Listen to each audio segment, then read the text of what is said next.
Even when you feel low, you can still go. Even when you feel slow, you can still go. Even when there's no hope, you can still go. I never answer to no, man, I still go. Go, go, go, go, go, go, go, go, go, go, go, go, yo, go, go, go. Hustle hard, hustle every single day. I'll be making moves till I'm buried in my grave. To the system, I don't wanna be a slave. I've been doing shit my way, or the highway. And in the driveway is a nice range. Cause I grind through the climb, I invite pain. You'll never hear me, bitch, nah, I don't complain. Just gotta flip the switch and you can go and obtain anything you want, anything you need. Your mind's got the key ingredient, it's belief. They deceive with the negativity, but I just slide right by that energy.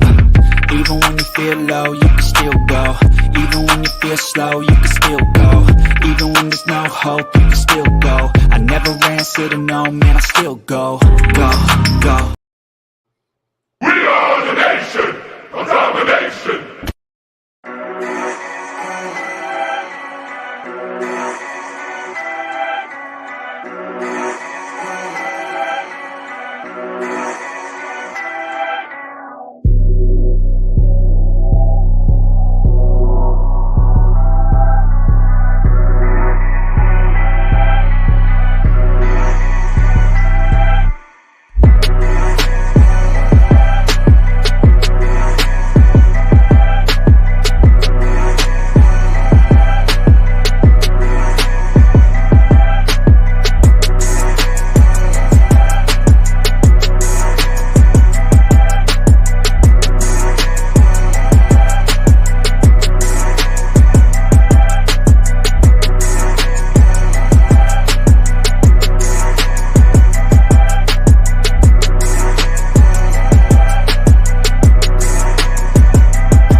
What is up? What is up, Eagles Nation? It's your boy BG31 in the building. How is everybody doing today? We about to talk them birds, off-season birds, and I had to go get another goat out there, Philly Mike from Philly Talk Podcast. How you doing today, my guy? I'm hanging in there. 77 days until Eagles football. The countdown is real. It's real active. You know what I'm saying? I feel like it's just right around the corner. And just like last year, I am very hyped on this Eagles squad, man. How you feel about them, Mike? I mean, I feel as good as last year, better actually, because some of the questions that were on the rise or discussed a lot, I should say, were answered big time. A Super Bowl trip, best team in the NFC, a tight one. We gave Kansas City a run for their money. They just beat us. Jalen Hurts did everything in his power. In the second half, everything he did was great that day, besides the one fumble, but he definitely made up for it for sure. So I think that there is some question marks on this team, but I think they're more good questions than bad questions, because I think the battles come July 25th through August is going to be epic. Yeah, the battles are real. You know, there's some real battles going on. You know, we got the O-line. We're going to talk a little bit about all of it. You know what I'm saying? First off, the draft. You know, I don't think we've collapsed since the draft. So what's your take on these Georgia boys, man? How you feeling about them? I mean, as soon as Ringo was selected, and he wasn't the main one I was looking at. I love Jalen Carter and Nolan Smith, but as soon as Ringo was selected, my mind just went full hard body into the Philly dog mantras, and definitely got both Jordan Davis and the Kobe Dean on the shirt too. But I love the idea that how we implemented, go get the best defensive players from the best defensive team and let them marinate with some great Eagle defensive players, and then just become, you know, a unit of solid youth and experienced veterans. Like, our veterans are still playing top-notch football. Like, BG had his best year, aging like fine wine. Fletch was a 7-sack guy in the inside, great rotational piece. And then you look at Slay, 30-something years old, still getting it done. So I like our veterans to mentor these young Philly dogs, but I think the Philly dogs have so much potential, and I think it was a A++ draft. Howie's been killing it for sure. Yeah, Howie Roseman, go get your king of the cap, Howie. Matrix style shirt because it is out there. Shout out to Print Champs, man. They got the Philly dog, we got the Hurt season hats, and now we got the Howie King of Caps shirts out there, man. They're definitely knocking it out the park for the Eagles merchandise out there. So if you are an Eagles fan, go hit it up. There's a lot of people putting some nice, apparel out there. So with these Georgia boys, though, who do you think is going to have the biggest impact this year? A lot of people want to say Jalen Carter. I can see why, but I'm starting to feel like it's going to be Nolan Smith, man. This guy got an opportunity to be something special. Like from his interviews, the way that his passion flows, they're comparing his game to Hassan Reddick, and, he's out there working out with Micah Parsons and Von Miller, these guys. And then he tells you got the energy of a BG, and BG's about to be gone. So we're going to need someone to come in and, bring that spark on that defensive line. And from what is said so far, obviously we got to see it on the field. This guy right now, I think, could be the leader out of those boys. I mean, he's the real deal. An article was written about him being the Jalen Hurts on defense, and that's a tall task to say because Jalen Hurts is always laser focused. Keeps the main thing for sure. But I'm a Nolan guy. Like I would have been okay if we ended up picking him at 10, moving back to 13, 14 and taking him because I thought he would be selected in the teens. When he got to the 20s, I said, next pick's Nolan, next pick's Nolan, next pick Nolan, all the way up into 30. And I wanted him so badly. I got a little bit of slack on my on two of my Nolan Smith videos prior to the draft saying I'd be okay with taking him in the teens or at 10 if there was no Bijan and no Jalen Carter. But as soon as Jalen Carter slipped, I definitely started saying, let's go. Like all Eagle Nation, Nolan Smith has the chance to be very impactful because there's a idea of him playing a little bit off-ball linebacker. I don't think that's what they're going to feature him as. His feature and what he's brought here to be is the next Hassan Reddick, a pass rusher, a guy who can stop the run while rushing the passer. But if he could play some off-ball linebacker, that makes his rookie season even more impactful, that he'll be on the field a lot, playing a lot of snaps for the simple fact that, we have a nice rotational piece. Think Sweat, Reddick, and BG. They're all going to get time. Now, BG snaps were down to 47% last year. Still got a stacks. So Nolan Smith's snaps are going to be, 30%, 25, 40% at the most if it's only pass rush. But if he can be an off-ball linebacker at times and heavy linebacker sets and whatnot in certain zones because of his 4-3 speed side to side, tracking down running backs and, tight ends, well, then now he's playing 60, 70% of the snaps because when he's not pass rushing, he's still got a spot on the team, which also helps the linebacking core that a lot of people are worried about. But don't get this mistaken. Jalen Carter is going to be a monster. I think when they redo this draft, you're going to see both Nolan Smith and Jalen Carter in the top 10. I still got to say that for what we're going to be asking these guys to do early, I think Jalen Carter is going to have a huge impact because what he does better than Hargrave is stop the run on the way to rushing the passer. I'm not saying he's going to come out and get 11 sacks like Hargrave, but the run stopping ability is there for Jalen. I mean, I think Nolan is the fan favorite right now. He's getting the most attention. Carter's got his head down, but when people see Carter play, they're going to realize why he was projected to be the best defensive player in this draft. Yeah, projected to go number 1 overall. They said without that mishap, he could have been a Texan. Or who drafted first? Was it Texans? Who drafted first, or was it? It was the Bears. They traded back. Bears. Yeah. Man, these Georgia Bulldog players, I like it. For a lot of reasons. Chemistry alone is going to make all of them play better. Knowing that they've won championships together, they've been through the fire together, and now they're here in the pros together in Philly. It's going to be awesome to see these guys play. Do you think which class? That's another one I have. Which class do you think is better? It's going to have a bigger impact this year. You think it's going to be last year's Dean and Jordan Davis, or you think it's going to be this year Nolan and Carter?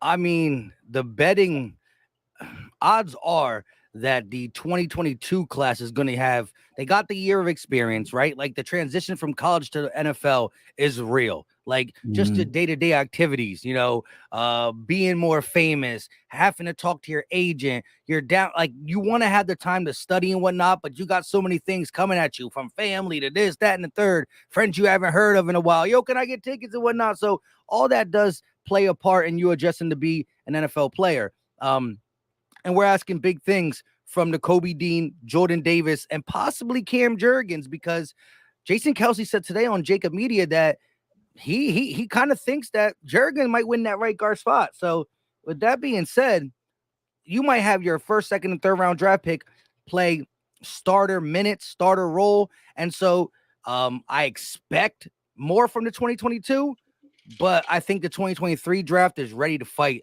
including Sidney Brown and Tyler Steen, who I don't think is going to back down. It's going to be interesting because somebody from the 2022 draft that we don't talk about a lot, and he is from the 2022 draft. He was not drafted, but he was a UDFA, and that's Reed Blankenship. So Mhm. there's so many battles between 2022 D tackle Jordan Davis, 2023 D tackle Jalen Carter. Not for starter minutes, but just like, or maybe it's for starting. Maybe it's for who gets more snaps early in the season, but you got a safety battle from 22 to 23 and Brown and Reed. You got a D tackle battle, Davis and Carter, and you got a right guard battle, all from the 22-23 class. So I think it's going to be a clash of the Titans because I think it was our back-to-back two best drafts.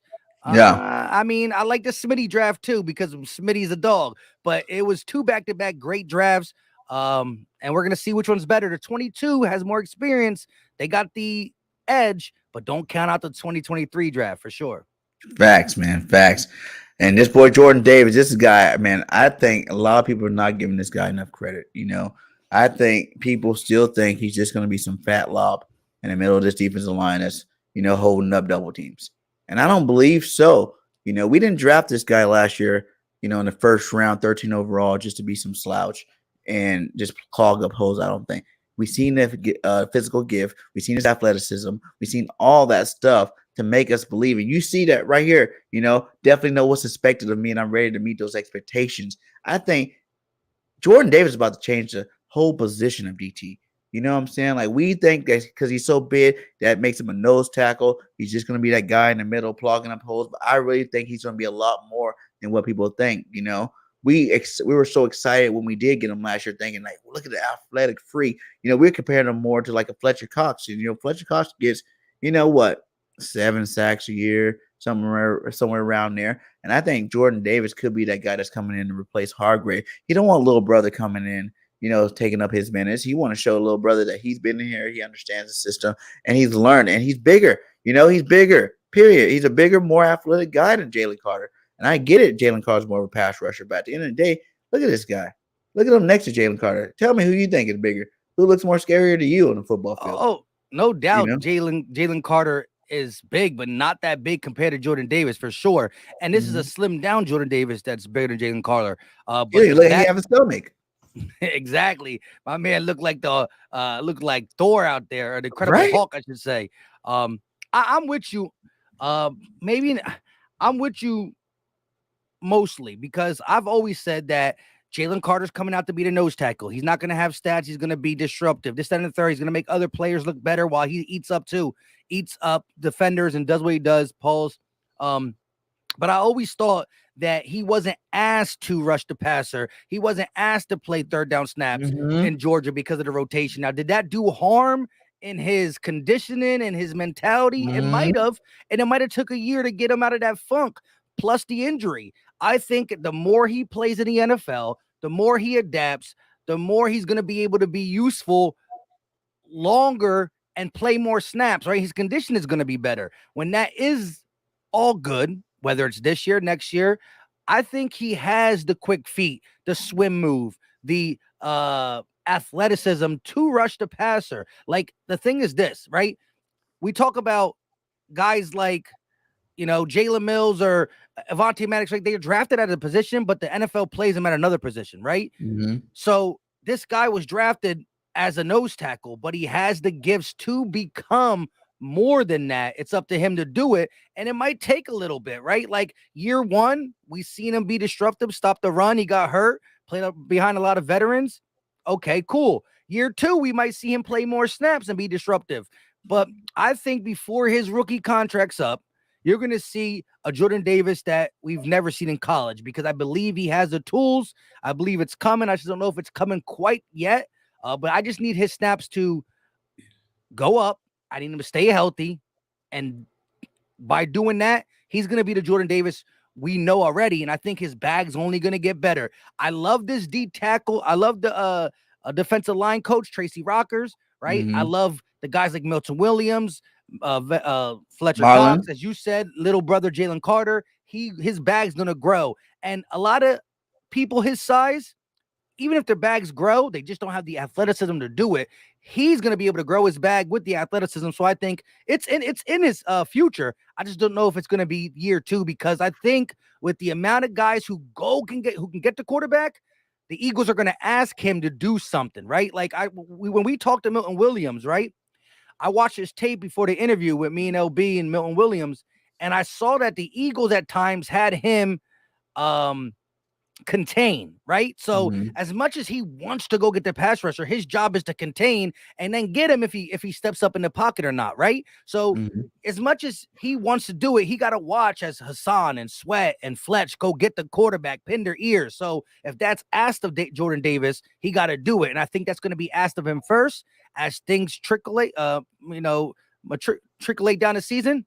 Jordan Davis is going to be he's going to be a 10-year Eagle, and we're all going to love him. That's I believe that wholeheartedly. All the Philly dogs are going to play. Like, I don't know if Ringo's going to play this year or next year, but the four guys are going to show why they were part of the best defense in college football ever. Yeah, and I see how Lil said they play two different positions. I understand that. But I'm just saying, like, Jordan Davis can play, like you said, Frank, the athleticism, the physicality can make him play whatever position you want. Like, you don't get guys that big, that fast. You don't get that guys that, fast and strong to the point where it's like, if he does hit that light switch, and having a season like last year where you played all the way to the Super Bowl, you know what I'm saying? Like, not played, but you're on a team all the way through the Super Bowl. You went through the long season plus the playoff where you got to fully experience that in your rookie year. You understand what it takes now. You understand why you weren't on that football field, as much as you want to be. And you understand that it's time for you to step up and, do your thing. We didn't play Hargrave for a reason. We had a DT. We went out and drafted another one. A lot of people I've heard, I had Tony Shields on it. Shout out to Tony Shields, Chocolate Up Sports. He was like, well, it shows that the Eagles don't really, believe that much into Jordan Davis in terms of like they went out and got another DT, and I was like, no, they just know that Hargrave wasn't going to get paid and Fletch is on this last leg. To me, I think by game 3, we probably see Jordan Davis and Carter as your two starters, and in Fletch be more of a rotational piece coming through there. Because why not? That can help his career, that can extend his career. You see it working for Brandon Graham right now. You know what I'm saying? So why not do that with Fletch? But I really think Jordan Davis is going to come out there. He's going to change the game at DT, like, because the size, usually like all the guys that size, Via Veas, even like, I don't know too many other DTs that's that big, but he's one that come to mind. He was a Pro Bowler and he didn't even get no sacks. You know what I'm saying? He just clogged the middle and did his job. And if that's all that's asked for me, I feel like that's his floor, because he did that. If you watch Jordan Davis before he got hurt last year, we were top 5 in stopping the run. How he took 2 games to see if his other DTs can stop this run before he went out and got Linval Joseph and Ndamukong Suh, because he's like, hey, they can't do it. Jordan Davis wasn't healthy. They're like, okay, let's go get 2 veterans. And in that moment, I think he realized he was redshirting Jordan Davis. Everybody's like, well, he was on the team the rest of the year. He was healthy. He didn't get that much PT. But you don't sign, Linval and Suh to sit him on the bench. Yeah, they're older cats, but they're still some of the best DTs in the game. Plus knowledge for Jordan Davis. He was practicing with Linval. He was practicing with Suh. He was practicing with Fletch. He was practicing with Hargrave. These are all some of the best DTs in the game today. So it's like, for him not to, he talked about in his interview, for him not to get the knowledge, not to understand the game a lot more faster, speed up that process of becoming a great, DT in the league. Plus he's still young. It could be his own misfortune. You know what I'm saying? So that's why I'm really high on Jordan Davis going this year. I know Carter's going to do his thing too. Like I'm hoping that he is everything that everybody thinks he is. I hope it was just an off-season thing that the graces of God, have him fall to us at 9, and we got the best DT. I mean, we got the best player in college football last year on our football team. But I just think it's not going to be given to him. He's going to have to earn it, and I think he can. I think he can beat out Fletch. Just because Fletch is older. Fletch had a good season last year. I love Fletch. I just think he's older and he'd be more of a rotational piece in the second. I think your second lineup coming in would be Fletch and Milton. Well, yeah, and here's the thing though. Say Fletch does start. It doesn't matter. He can be the starter, but guess what? By the end of the game, Jalen Carter, 40, 32 snaps, Jordan Davis, 29 snaps, Fletcher Cox, 26 snaps, right? Like the starter might not have the most snaps. It's whoever has the most snaps is going to be the guy you count on mostly. I will say this though, to what you were saying about Tony Shields saying and all that, and shout out to him for sure. And I understand where he's going with it, but I think drafting Jalen Carter had nothing to do with Jordan Davis's rookie season. If you want to point fingers, you can say that they're not fully sure of a Milton Williams, right? Because it is what it is. But I don't think they're not sure of Milton Williams. I don't think they're not sure of Jordan Davis. It's just what we do. We draft in the trenches on both sides. And listen to this. Howie Roseman said since that Jalen Reagor pick, we're not picking for need. We're picking best player available. So we could have had Jordan Davis, Fletcher Cox. Shoot, we could have re-signed Hargrave. Jalen Carter's there. We're drafting him. You know what I mean? It is what it is. Sorry. And it does make sense because Fletch is on his last leg or two. So I think if you would have signed Hargrave, maybe not for 20 million, but if he was in 14, 15, I still think you draft Jalen Carter because that's just what you do. You draft the best player, and he was the best player on the board. He was the best player on the board from round 1 to round 9 when we took him. Facts. You guys know I was team Bijan. I did want Bijan. I was so sad. I thought Atlanta for sure was going to take Jalen Carter, and he's going to just fall right there in our laps, baby. But no. They went and got him, Bijan, and I was like, okay, I'm cool with Jalen Carter too as well. So that was a good pickup for both of us. But like you were saying, building the trenches. Look at this, guys. We are number 1 in both offense and defensive line. We got the best offensive line in the league. We got the best defensive line, most deepest defensive line in the league. We are on our track, for an epic season this year. You know what I'm saying? My little brother said, y'all excited about them Kelly Green unis? You damn right we excited, man. The only Kelly Green I got is Randall Cunningham jersey. So I need to get me a Jalen Hurts jersey, Kelly Green, AJ Brown, Kelly Green jersey. So I'm excited about that one for sure. But okay, I got another one for you, Mike. Which school players will have a bigger impact on 23 Eagles? The Alabama, mostly offense, Jalen Hurts, Devontae Smith, Landy Dickerson, Steen if he starts, or the Georgia guys over there with Jordan Davis, Dean, Nolan Smith, Ringo, and I guess you can even throw in Agent Zero because he is from Georgia. I mean, if you're putting Jalen Hurts on the Alabama side, which he was an Alabama guy, but he was drafted out of Oklahoma. If you put Jalen Hurts on Alabama, then I go Alabama because Jalen Hurts is the heart and soul of this team. And so we go as Jalen does. Can't forget Smitty as well. Like, look, I expect these Philly dogs to be legit, especially Agent Zero, who, we got from the Lions, but he was a Georgia Bulldog too. I want to see great things. I think we're going to see, but if you put in Jalen Hurts, the conversation's over because right. But I'm not giving him to, what I'm saying? If he's there with Smitty and Landon and guys, he's gonna go with the Alabama squad. We ain't got nobody from OU like that to be. You can say the Oklahoma school. You can say Rambo and Trey Sermon. Rambo got to make the team first, man. I know. I'm just kidding. Rambo got to make the team. But yeah, definitely, because I don't even care if all those defensive players, turn out to be great. Like, if you don't got the quarterback, you ain't got nothing. Smitty's top 10 receiver in the game. Landon, first team All Pro. Did you see that on? I don't know if you've seen it, but did you see he is ranked number 1 and number 2 in run and pass there? Run block and win rate. Number one, Landon Dickerson last year. You know, pass block and win rate. Number two, Landon Dickerson for guards. You know what I'm saying? He's the best guard in football. He went to the he was an all pro last year, his second year, man. How blessed are we to have him? You know, like we were expecting him to take over. And that's another thing with this whole Jurgensen, because I know we were talking about backstage about who's gonna win that right guard spot. It's gonna be Steen, it's gonna be Jurgensen. Jurgensen, what happens if he goes in because he gained some weight? If he goes in, he wins this job and he's an all pro. Now we still need another center moving forward. You know what I'm saying? Because that's what happened with Landon. We drafted Landon to replace Jason Kelsey. And he went over there, you know, Aside Mala got hurt. He went to right guard, and then he boomed over to left guard. But And Dickerson was always heavy though. Dickerson was always a big dude.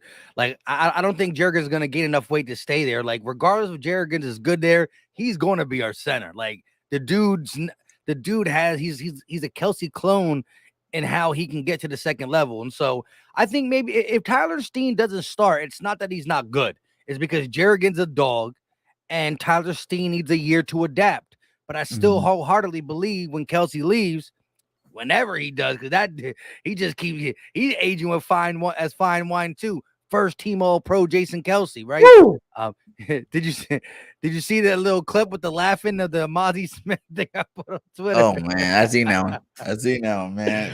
He said something about punching Kelsey or something like that. Yeah. Because when I read it, I recently watched that short from Jason Kelsey. It's just a bunch of his laughter because they say his laugh is contagious. So when I read that, I said, let me just put this over. That would be hilarious. But I think Tyler Steen is going to be the right guard. I just don't know if he'll do it this year. But look, Jurgens, he can even be if he don't, because we still people forget about our backups too. We got some really good backups. Like the last 2 years when starters went down, we didn't even skip a beat. You know what I'm saying? Driscoll. I like Driscoll. Driscoll's still here. Opeta's still here. You know, we picked up Robinson. I think he is. You know, we got some backups too that can still play some football.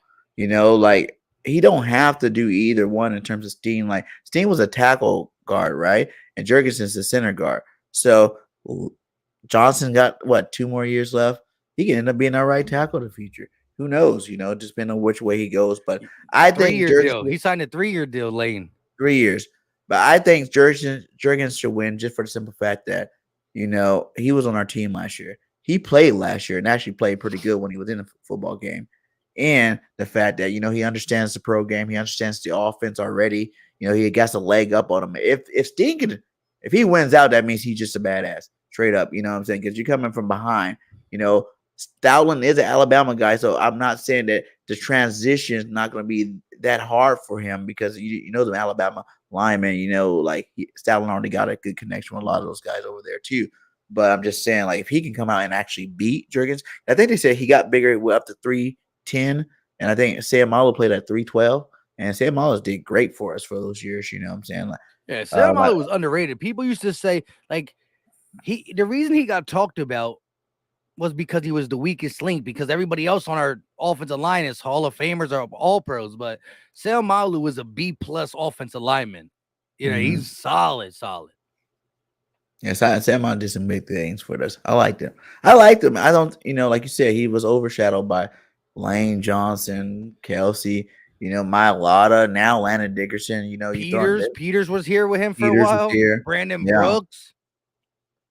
Brandon Brooks is an all-pro. Ooh, Brooks, yeah, man. Brooks was good. So think about that. Look, like, here's the thing. You had Peters and Brooks, all-pro, Kelsey, Lane, all-pro, Sam Malu.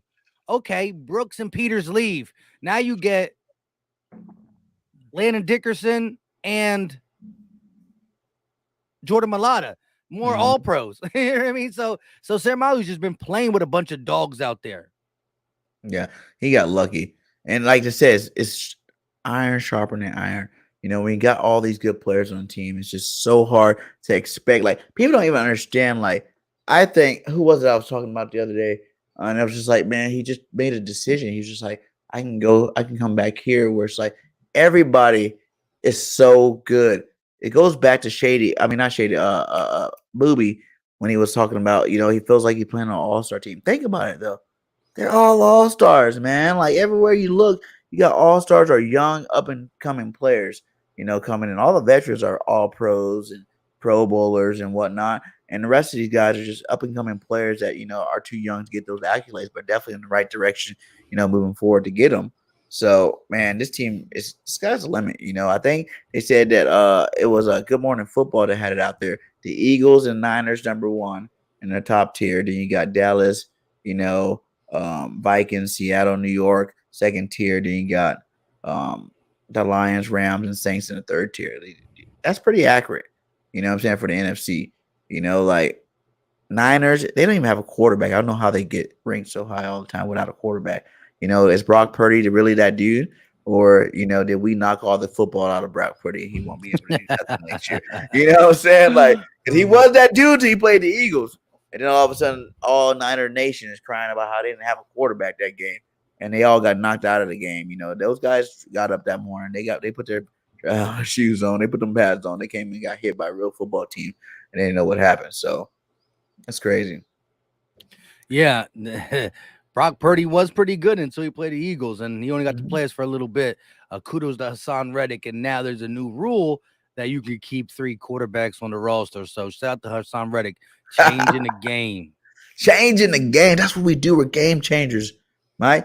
We're game changers, man. I feel so confident about this team. Y'all know 17-0 till proven otherwise, And I think last year was a good year to even think about that. Think about the games we lost in the regular season.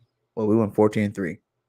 Jalen Hurts hurt 2 of those games, And both of those games we could have won if we didn't have Gardner Minshew as our quarterback. He was trash. Even the Dallas game where we scored all the points, he was still trash. He turned over the ball way too much. And then the one game in Washington, which I was I was passed out half the game from the 7-hour tailgate. But at the end of the day, yeah, you were that was another good game. You know what I'm saying? Like that was another good game. That even at the end, the part that you were awake for. Yes, the part that I was awake for was a good game. Coming down the stretch, I was the whole fourth quarter. I was awake, guys. So don't worry about that. The fourth quarter was good, and I feel like we were a couple plays away from winning that game. It was like we beat ourselves in all 3 games. And that's happens in football. So the ideal of it all, 17-0, could have happened last year, and I think our teams this year is even better. We're younger, faster, stronger. Schedule a little harder. Not hard. Listen, not hard to say. Not hard to say that that we're not good enough to win, but it is harder. Again, you play. Is it harder, Mike? They give us this harder schedule just because of the simple fact we played Cowboys twice, we played Giants twice. They're both playoff teams. All right, hold on. So that gives us a different, like if any other division had 3 playoff teams, they're gonna have a hard schedule. True that. But listen to this. Besides the Cowboys, Giants, and Washington, who we played last year, we played this year. What were the best teams we played in the regular season last year? The Cowboys, Giants, and Washington. No. We played last year outside of division. Did we play Niners? That wasn't last year, huh? Nope. No. Tampa? We didn't play them in the regular season. Yeah. Okay. Who did we play last year now? Listen, we played the Colts, not that good. We played the Texans, not that good. The Colts were supposed to be good. Yeah. I listen. The Lions we played, and they were pretty good last year. They were they were decent. The Vikings were decent when we played because it was early in the season. But what I'm saying is, the top 3 teams that we played last year, whether they are decent or not, are not the Chiefs, Bills, Niners. They're not. You know what I mean? You're talking about Super Bowl, got the Super Bowl team, NFC Championship team, and the Bills, who are always top of the AFC. So what I'm saying, we got the Dolphins as well. So what I'm saying is, I'm not scared by this. Green Bay, yeah, but play Aaron Rodgers. He didn't make the playoffs. He played Aaron Rodgers. Okay, he's a quarter for 3 quarters, for 2.5 quarters. Look, I'm not saying the Eagles are.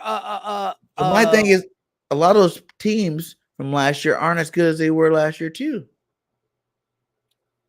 The Bills are still going to be nice. The Chiefs are still going to be nice, and we're gonna get the same Niners team because we played them without their quarterback, right? So you know what I mean? Like all I'm saying is though, what I'm trying to say is I'm not scared by our schedule, but the top 4 teams that we play this year outside of division are better than the top 4 teams we played last year. That's all. Listen, last But at the year, end of the day, last year, Mike, how many games were you even worried about?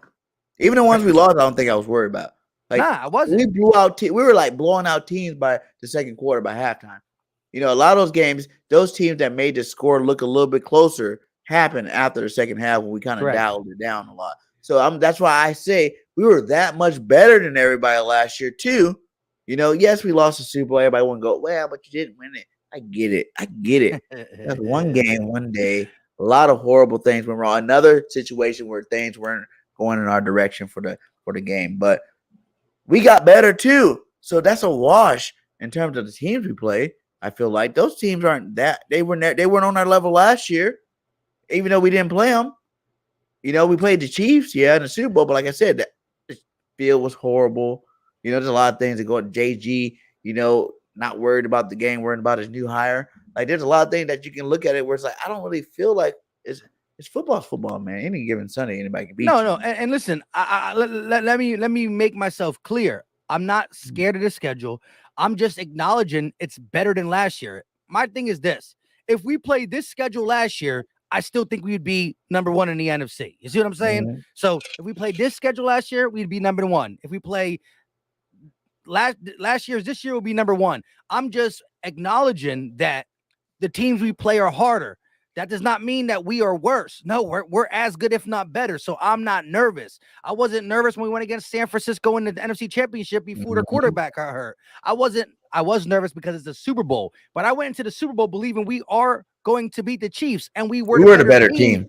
We just made the more mistakes. We were the better team that made more mistakes. So clearly, I guess the team that don't make the mistakes are the better team, but we were the more productive team that day. We just made more mistakes. And so Facts.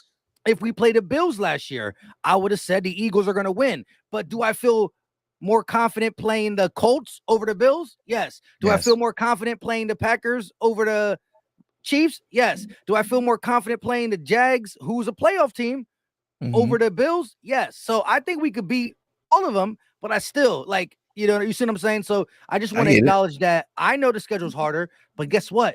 This is why Jalen Hurts is going to really, really, really open eyes, because the naysayers, the Cowboy fans, the Twitter sphere, NFL Twitter says he didn't even throw for 4K. He only threw for 22 touchdowns. Jalen Hurts and the Eagles played 509 snaps with a 10-point lead, most in the NFL.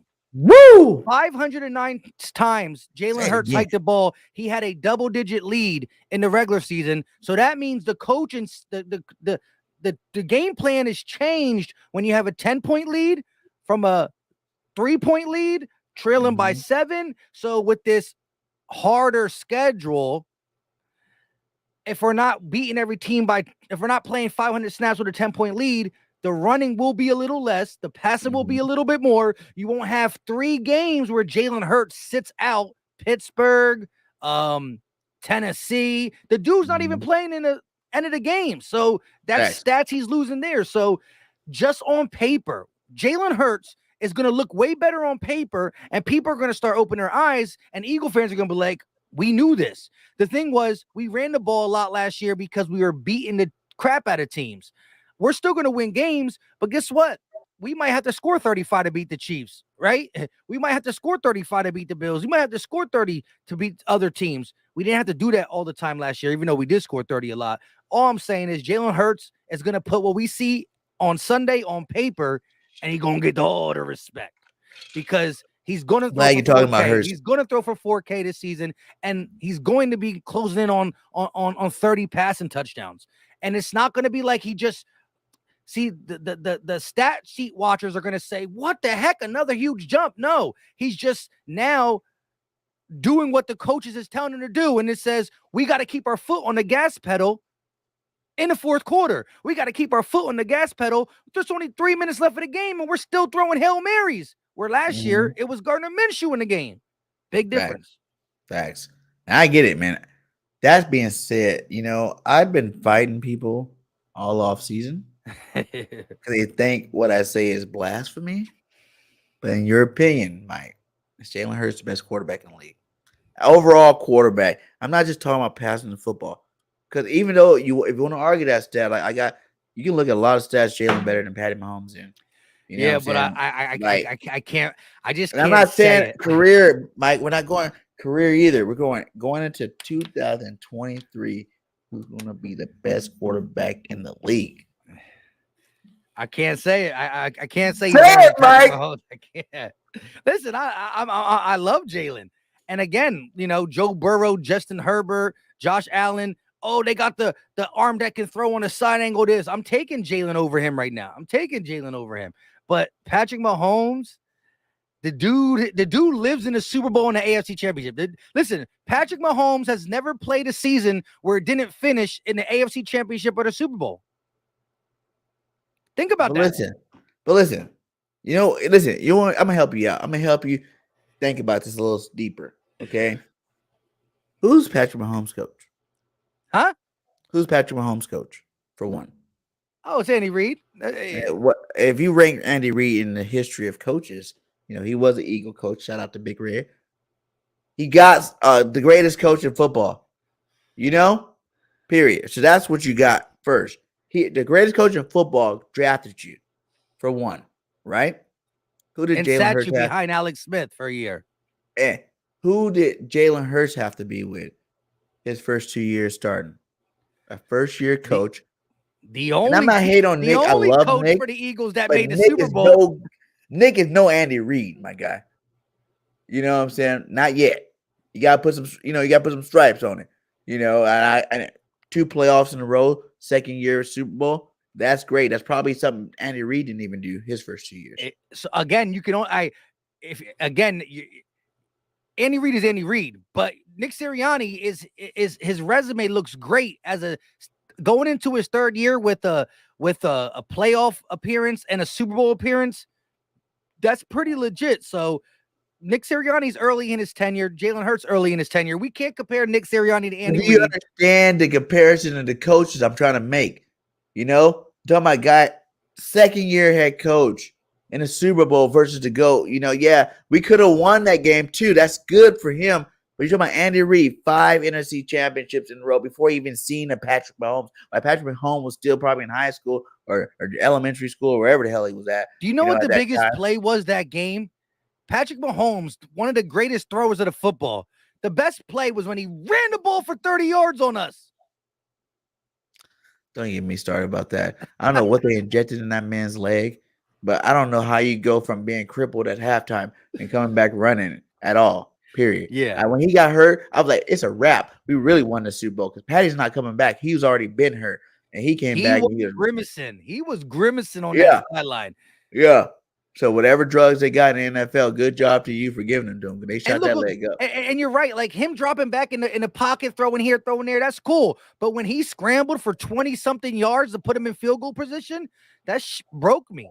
And that's listen. And nobody looks at Pat Mahomes as a scrambler. But guess what? His first Super Bowl he won, he had a huge scamper there too, like a 27-yard scamper. So the thing is, you start worrying about Pat Mahomes' arms and this, that, and the third, and he'll run the ball for 25, 30 yards on a play. Listen, Jalen Hurts. That's another reason why I give it to Jalen. Because Jalen, you have to prepare more for Jalen Hurts than you have to do for Patty Mahomes. Like Patty Mahomes stuff, you can't really even prepare for. To be honest, let's talk about it. Those sidearm throws behind the look throws.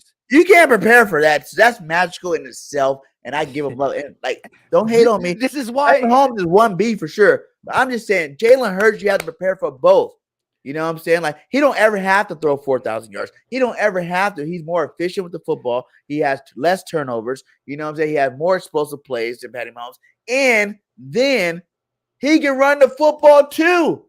Oh, and not just a running football like a Patty Mahomes. I just did a 30-yard scramble. If you need Jalen Hurts to run the ball 15 times that game and rush for over 100, 200 yards on your head, he can do it too.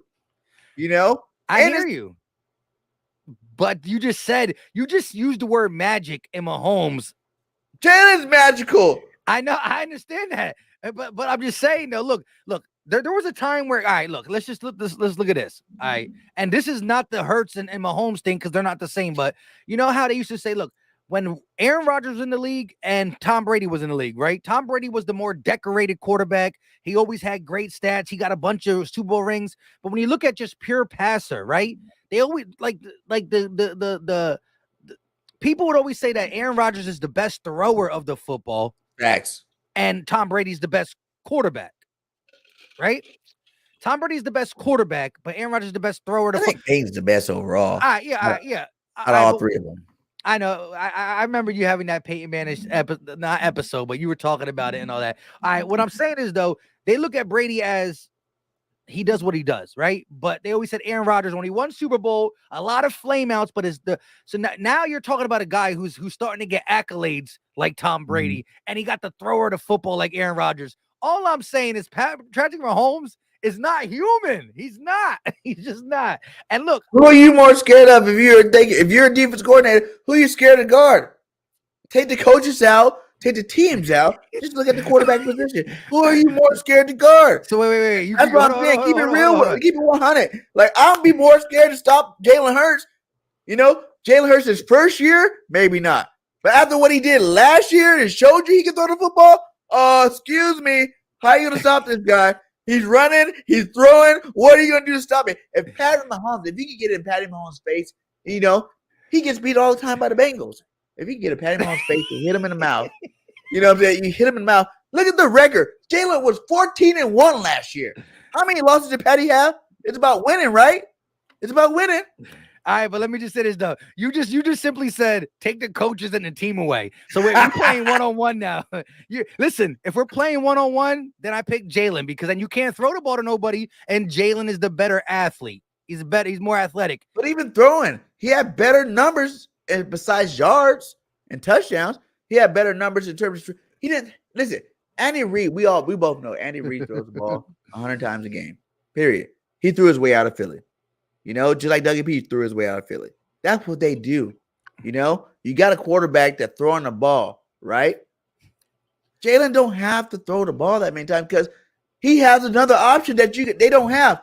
Patty might do his scrambling, his no-look stuff, and all this other stuff, but his main goal is to throw the ball. Jalen's like, I'm going to look at my first read, I'm going to look at my second read, and by then you guys will have it wide open. If I don't have to feel the pressure, I'm just going to take off. You know what I'm saying? Like Jalen Hurts is listen. If a Bengal fan tries to say that Joe Burrow's better, I'll argue with him, but I'm not going to be like outlandish. But Jalen Hurts is top 2, top 3 for me. But I just can't simply say.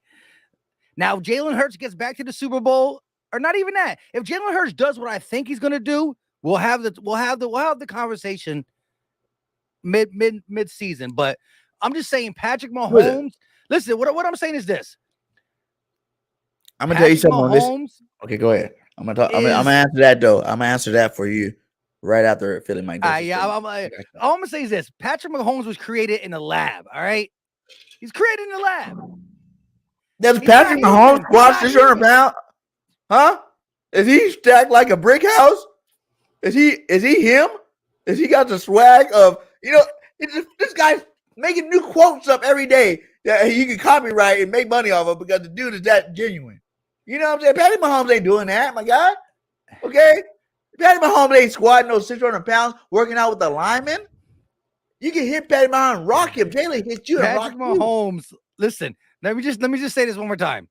Patrick Mahomes has never played an NFL season that hasn't ended in a championship game or a Super Bowl. How many times have Andy Reid never been in those games before Patrick Mahomes, though, is what I'm saying. Before Patrick Mahomes, Reid's always done that. That's what he does. But listen, Patrick Mahomes. So how is it because you add this quarterback? Think of Donovan McNabb, 5 straight NFC championships in the Super Bowl. It's the same thing. It's the coaching. Let me hold on. BG, you just said something. McNabb and Reid got there 4 times and 1 time and lost every time. When Mahomes gets Reid there, he finishes the job. Look. Because Andy got better when he got fired from the Eagles. Okay? Everybody know that that's the reason why Andy started winning his championship. He got fired. It humbled him. All right, so he let me ask you this. He had to give up the play calling. So let me ask you this. That's when he gave up the play call, but he had a better control over his team. So, like I said, it's just like Belichick, man. Like that when Tom Brady was doing all the magical stuff. Remember that year Tom Brady got hurt early in the season, and who was it? What's that boy name? Man, not Gerback. Who the hell was the backup? Matt Castle or one of those cats came in, and they went like 11-4. They threw for more yards than Tom Brady even threw for so far. All right, so it was like, okay, whoa, is Tom Brady really? How's Belichick doing now? How's Belichick doing now? Huh? How's Belichick doing now without Brady? Man, the team's washed. He don't got the players. Listen, he got the players he had back then. No, hold on. Let me just say this. He got the players. Look, all I'm going to say is this, right? Andy Reid is one of them coaches. I agree, but how come Andy Reid couldn't even win a playoff game with Alex Smith? It's Alex Smith. Number one, he was a first. But we're not comparing Alex Smith to Jalen Hurts. We're talking about the best of the best right now. Alex Smith ain't never been the best of the best. No. I'm taking it. Andy Reid is great, but Andy Reid started winning when he got with Mahomes. All I'm saying to you is this: Andy Reid could not win when we had a shitty quarterback too. Before we, you know what I'm saying? No. Listen. In football, it takes all 11 men on the field. It takes a coach. It takes a whole staff. It takes a lot of people, right? It takes your 53-man roster plus your OC, your DC, your special teams coordinator, all that. 100%. It takes your front office, right? It takes everything. It takes the fans to be there cheering. Like, it takes a lot, right? But what I'm saying to you is, if you're going to just big up Andy Reid, but not realize that he couldn't even win a playoff game with Alex Smith. And listen, Alex Smith is a mid quarterback, but Kyle Shanahan was winning playoff games with Jimmy G, right? So all I'm saying to you is that there's an argument for an argument for argument. Jalen Hurts is the best quarterback in the NFC. He's top 2 or 3 in my book. He's the best quarterback in the league, my guy. Did you not see my top 10? It was Jalen, Patty, Burrows. Okay? I love it. Jalen is the best quarterback. And like, I'm going to argue this to the day. I don't care how stupid y'all think I am, but I'm just like, come on, think about it, though. If I'm a defensive coordinator and I got a game plan for you, like every defensive coordinator all year long was scrambling, trying to figure out how the hell we're going to stop him. And none of them stopped him. None of them. For real. None of them stopped Jalen. You can stop a Patty Mahomes if you do the right thing. You know, you can't stop a Jalen Hurts because he can. If you stop his passing game, yes, he does have AJ and Smitty, so it's hard to stop them two, period. But I'm just saying, like, with the weapons he has, I don't see any quarterback being able to do things he's done, man. Like, it's crazy. What would you do? Listen, I will tell you this. What would you do if we had Mahomes? I don't think we're winning. I don't think we win a Super Bowl, for real. To be honest, we wouldn't be as much of a balanced team. That's why I think Jalen gets the edge, because with Jalen, we can be 100% balanced. You know what I'm saying? The running game is just as impactful as the passing game. If we had Mahomes, we're going to be launching that football all the time. And it's going to make it, 60, 70 to 30, 40% in terms of pass heavy, because you got a guy with talented arm. And I'm not saying it still depends on the play caller. 4,000 yards, but the running game is what we need. That's what wears down defenses. That's what, takes time off the clock. That is the balance in our football team that I think that we have that no team really has. And that's why we're the best team in the league. Look, somebody in the chat says something like this too. Jalen Hurts is a lot younger than Pat Mahomes, right? Let's just see how things triculate, right? All I'm saying is Jalen Hurts had a terrific season. So did Patrick Mahomes. Patrick Mahomes' resume and stats show who he is. Before we start talking about comparisons, I just went on and on and on about how the people on Twitter who look at Jalen Hurts' stats are going to be amazed at the stats in 2023 because of the aggressive nature that the Eagles are going to play against some of these so-called better, harder scheduled teams, blah, blah, blah. All that being said, Jalen Hurts has the opportunity to get better this year and better and better and better. And so there's going to be a conversation who's the best quarterback in the league. Right now, all I'm saying is, let me just tell you this, right? Going into this season, I had Jalen Hurts. I believed in the potential. We've talked in the offseason prior to this season, right? Mm-hmm. I believed in Hurts. Yeah. I said I totally did. But when I did my quarterback rankings, I had Hurts like at 15 or 16 or 17 going into this season because you have to think about potential, but you also got to grade. Oh, You got to you grade. talking about last year? Or you talking Yeah, about going into this year? coming in. Yeah, and I didn't. I said he was going to be the dog, and he was the dog. I'm No, not scared to put it out there and say he's the best right now, because next year you will find out when we win that Super Bowl, when he is MVP, when he is first team All Pro, because we know Patty's ceiling. We can't even imagine. I can't even really imagine Jalen getting better than what he was last year. What is next in that? You know, I what mean, is that Patrick, next step Jalen talking about that everybody talking about? I want to see Jalen get to that next step. What step? What? What did he not do last year? Low interceptions, high efficiency plays, ran the football, had double-digit touchdowns. You know what I'm saying? Like touchdowns passing. It's like he was a leader. Everything you want in a quarterback, he did last year. In the biggest game of the year, the Super Bowl, outplayed Patty Mahomes. Our defense gave up that Super Bowl. Outplayed Patty Mahomes, had huge numbers in the Super Bowl. So I'm like, what is the next step for real, for real? But all we I'm know saying, he can get there because he's so young and he's going to get better. and when he again, I can't say he's better than Patrick Mahomes. I'm not going to. You know what I mean? I'm not going to say it. I love Jalen Hurts. Don't be scared. Say it, goddamn. It's not about skirt. It's about I Patrick stay is true to my great, word. man. And what's wrong with being 1B? He's For a real. dog. Jalen Hurts. If you think about it, all your top 10 quarterbacks got an argument. For real, for real. They all got an argument because they all have their special gifts, right? The only thing different is Jalen has 2 special gifts. He got 3 special gifts, and the other guys only got 1 or 2. Triple threat. Jalen Hurts is a triple threat. No and doubt that's about the difference. And that's the leverage that I use to say that Jalen's better, because he got 3 special powers. If you're a superhero, you only got 1 special power or 2 special power, but this guy got 3 special Yeah, powers. but you know what's no other like Jalen Hurts rushing, a year and a half of Jalen Hurts running the football is more than all of Patty's whole career. His whole 9-year career. You add up all those yards, you add up all those touchdowns. Jalen smoked it with 1 year of football. 1 year, maybe 4 Hurts, games. There's only one quarterback I'm taking over Jalen Hurts so far, and that's Patrick Mahomes. It could change by midseason. It could change by the end of the season. But again, Jalen Hurts being considered the number 2 quarterback in my book, I think that's high, because I guarantee you there's so many outlets that could look at. A lot of people are putting him 7th best quarterback, 8th best quarterback, 5th best quarterback. And so this is what I say to people to keep it realistic, right?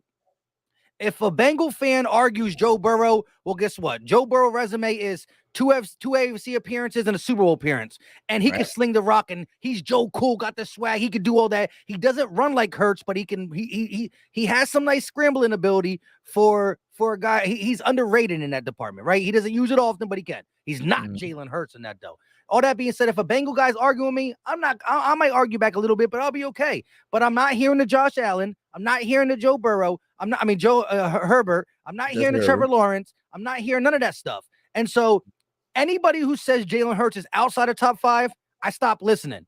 But if somebody rates Jalen Hurts 4, I'll listen a little. 3, I'll listen. But anytime somebody says outside the top 5, I automatically shut my listening. I don't listen. Yeah. And a lot of people are still doing that. I got him at 2. Hey, like I said, that's an argument. Like, my argument isn't as like slight Patty Mahomes at all. I love Patty Mahomes. Maybe, but you know what I'm saying? That one superpower that Jalen has, that's what I just think of it as a football player myself. Like, if you can do 2 things, elite, and this guy can do one thing elite and good at the other, I'm pretty sure the guy that do things too elite is way better than the guy that does. Well, let me just say this. There's not a word that describes what Pat Mahomes does throwing the football. As you said, the sidearm, the no look, the falling to the ground. That there got to be a new word created for how he throws the ball. You know what I mean? I just think the league's too scared. People are too scared to say Jalen's number 1, because I think they're still confused on him. They're like, well, he's supposed to be this running guy. He wasn't a first high draft pick. I'm not sure. Like, show me a little bit more so I can believe. I'm just telling you, he's that dog. You see the off the field mentality that he got. No, I don't even think Patty got as much swag as Jalen. For real, for real. Like, like Patty's cool, but he ain't Hurts, man. Hurts is another breed, rare breed, one of one. Like, there's never gonna be another Jalen Hurts. There's never gonna be another Patrick Mahomes either. Yeah, Patrick Mahomes is Aaron Rodgers 2.0. He already doubled him in Super Bowls. But I'm saying in Super Bowl, but he ain't got the MVPs on Aaron. He got 2. Aaron got like 3 or 4. Aaron got like 3, maybe 4. I think we looked it up last show, and it was like 4. It's 3 or 4, but it's like that's one thing you can guarantee Aaron Rodgers to do is win a MVP. Like that ain't the hard thing. First of all, Mahomes playing for another 8 years. You don't think he's gonna get 2 of them things? Listen, I will say this, and I love and I respect Pat Mahomes for saying this. As soon as the Super Bowl was over, all right. So Pat needs 2 more. Patty, but that's what I'm saying too. Patty's been starting for how many years now? 6. He's 6 going years into 6 years, maybe 5 or 6. I think it's that. Like 6 years. I think it was. Jalen's only started for 2. So I'm just saying. Yeah. Look. Let me just say it this way. After Patrick Mahomes won the Super Bowl, he straight up said that he knows he's going to see Jalen Hurts again in another Super Bowl. And that will be a rematch. Whether it's the rematch of 2023 to 2024 season, we're going to be there. So as long as KC gets to the big dance, we can have the rematch early. But you will see Jalen Hurts versus Patrick Mahomes a couple more times. Couple more times. Not one more time, a couple. Because if Jalen Hurts plays a 10-year career and Patrick Mahomes play another 7-8 year career, you're going to see them at least a couple more times. And to get off the Eagles Chiefs thing, I'm gonna end it with Jalen's the best, Pat's number 2, for 1, and the Eagles are better than the Chiefs. Are you ready to see the Eagles finally beat? The Eagles are the better. Are you ready to see the Eagles finally beat the Chiefs? Because that's one thing I am pissed off about still. We play them in a season. We have not beat the Chiefs since Big Red left. I actually here's my thing. If we beat the Chiefs, look, I ain't mad at the game. But I think the way our schedule is, correct me if I'm wrong, that's a part of that big stretch and whatnot. Like if I want to win every single game, no ifs, ands, or buts, right? Obviously. But if our schedule looks really good or our record looks really good going into that, it's not going to be the end of the world if we lose to the Chiefs in the regular season, to me. What? Because I think I'm tired of losing them. I mean, yes. Super Bowl season. It doesn't matter. Reds just beating us in Philly. He beat us with Alex Smith too. It doesn't matter where we play. He beat us with Alex Smith too. Come on, man. Look, I'm mad every time the Eagles lose. But listen, when you're coming off a Super Bowl loss, to me, every game matters in the NFL because the season's condensed for sure. But man, the players can't people won a Super Bowl for us and we beat him already. Yeah. Like we beat him already. And he won a Super Bowl for us. He was the first person to win a Super Bowl for us. But we beat him already. Reed took us to 5 NFC championships in a Super Bowl, and we still have not beat this man. I know. I think we could beat the Chiefs in the regular season, but listen, if we do beat the Chiefs in the regular season, and then we end up playing them in the Super Bowl, I mean, I feel like we should have won. I feel like that game was ours at halftime. Let me just say this real quick, BG. I've rewatched it a bunch of times, especially the mic'd up version. Mm-hmm. Every time I watch it, my emotions make me think there's still a chance to win. The way the flow's going of the game, the way the attitude is on the sideline for the Chiefs, the way the attitude on the sideline is for the Eagles, my brain doesn't register that the game is already played and it's set in stone. I start getting hyped watching the highlights like we have a chance because it looks like that the whole way. Right? And then we lose. And then Big Red's like, got you again. Oh, Lord. Red, we're coming for you this year, and we're going to beat you. I promise you that. Whether it's Super Bowl, if you beat us in regular season, we're going to beat you in the Super Bowl if you make it. But I feel like we that's another thing, too. I think we're gonna have way more opportunities to be there just because we're the most dominant team in the NFC. Period. Like y'all gotta hope to get there. Y'all gotta hope. Burrows and those boys be beating y'all all the time. Yeah, they got to go You know through what I'm saying? Burrow, You gotta Allen. go through I think Allen. Lamar Jackson and the Ravens are going to be Lamar gonna be nicer. 5 this year. What is your team? You know who I think will be the most underrated team? I think this year you're gonna have to watch out for is the Jets, man. The Now they got a Jets, yeah, quarterback because yeah. they didn't have no quarterback for a bunch of years with good team with The no quarterback, and AFC's now low. they got one of the best quarterbacks ever in Aaron Rodgers. And man, I think that's the team that people should be looking out for. Like Look, let that me game just right there is a game that I might be like, oh, let's see what's going on here because that's all they needed. They got a lot of young, talented players on that football team, man. so let me ask you. Say the Eagles do get to the Super Bowl, right? I know that's a far away, but Man, we go no, Mike. On this show, when the Eagles get to the all Super right. Bowl, is how When you we get to start the the Super question. Bowl, right? We going. Would you rather play the Chiefs or would you rather play another AFC team? You don't got to pick an AFC team. Just let me ask you: would you rather rematch it back to back or have a different AFC team? You don't got to say which AFC You want team. to be honest about it? If we beat the Chiefs in a regular season, another AFC team. Yeah, because it's hard to beat a team twice. Another AFC team. Give me the. You know why? Give me like Burrows or give me Josh Allen in the Super Bowl. If we beat the Chiefs, if we don't beat the Chiefs, then hell yeah, I want the Chiefs in the Super Bowl. But Yeah, if because we like, beat the Chiefs, I look, want it to be over. I don't. The percentages aren't lined up in our favor. You know what I'm saying? Like we lose to the Chiefs all the time because of Big Red. So if we beat them in the regular season, I don't care to see them again the rest of the year. You know, I hear you. I hear you. leave it right And there. and We beat the Chiefs. here's the Let's go. thing, like Josh Allen is a good quarterback. Joe Burrow is a good quarterback, right? But I feel like there's a different thing when Pat Mahomes has the ball and it's late in the game. I'm nervous. But if Josh Allen or Joe Burrow, they're great quarterbacks, but they make that mistake. They make that key Yes. mistake. Yes. And so, yeah, I would take any. I mean, I'm not. I low I'm key not want scared of them, but me either. But if we beat them I would already, I rather. don't need to play them again that year. Now, if you want to put them on the card next year, that's cool. The year after that, whatever. But for that year, if we beat them in the regular season, I don't care to see them. I want to be rooting against them the rest of the year, straight up. Because I'm like, we got our win. We can feel happy about finally beating the Chiefs. We finally beat Big Red. It's over. You know, if I see you in a championship. But if not, that's cool too. Yeah, that would be my mindset 100%. But Because that's all they'll be let's talk talking about some of about. these positional battles, Mike, real fast. So we already talked about the right guard spot, right? I think we both agree that. Well, I agree that I think that Jurgen's gonna get it, and I think he deserves it. You know, and Steen. Not saying next year it could be your shine. You know, let's talk about like the safety and the linebackers. You know what I'm saying? Because I heard you talk about it earlier. You know, Nolan Smith, they're seeing him drop back. You know, they even had that. They were saying how in coverage in 707, like he was like neck and neck with Goddard, was punching the ball out, trying to get that ball out. If we ran like a 4-3 type scheme setup, you know, he could be that outside linebacker on the other side.